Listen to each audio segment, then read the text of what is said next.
Everybody finds something sacred. Everybody has something that's sacred to them. And so recently we saw how just a few months ago, when people are asking the question, what's the big deal when cartoons or a book or a movie insults Islam or insults the Prophet Muhammad, peace, blessed be upon him, what's the big deal?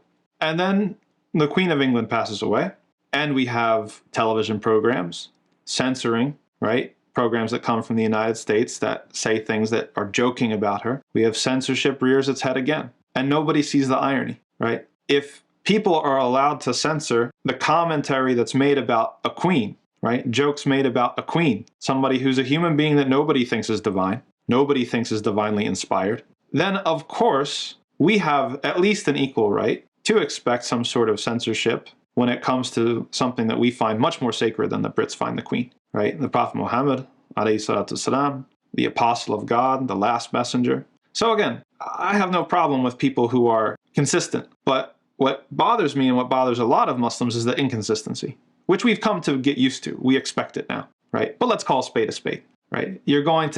You believe in censorship just as much as we do. You find something sacred, even though it's not what we find sacred. And what you call freedom of speech, when you're enacting it to make fun of our religion, it's not about freedom of speech. It's not about freedom of expression. You're trying to use Islam as a punching bag. You're trying to flex. You're trying to show that the West is better, the West is superior. And the cheapest and least dignified way to do that is to mock our religion and to mock our Prophet, alayhi salatu wasalam. Allah subhanahu wa ta'ala says in Surah Al-An'am for Muslims to not mock the idols. Okay? If there was anything on earth that deserves to be mocked, it's an idol. Because an idol is, first of all, the most offensive thing to a Muslim. It's the most offensive thing to Allah. You're taking all of the gratitude and praise and worship and devotion that belongs exclusively to Allah, and you're putting it in some dumb, deaf thing. And yet, Allah subhanahu wa ta'ala tells us don't mock it. And He tells us the reason, or He shares with us the reason why, because of the reaction. What's going to happen when you mock something that's sacred to somebody else? They're going to mock you back.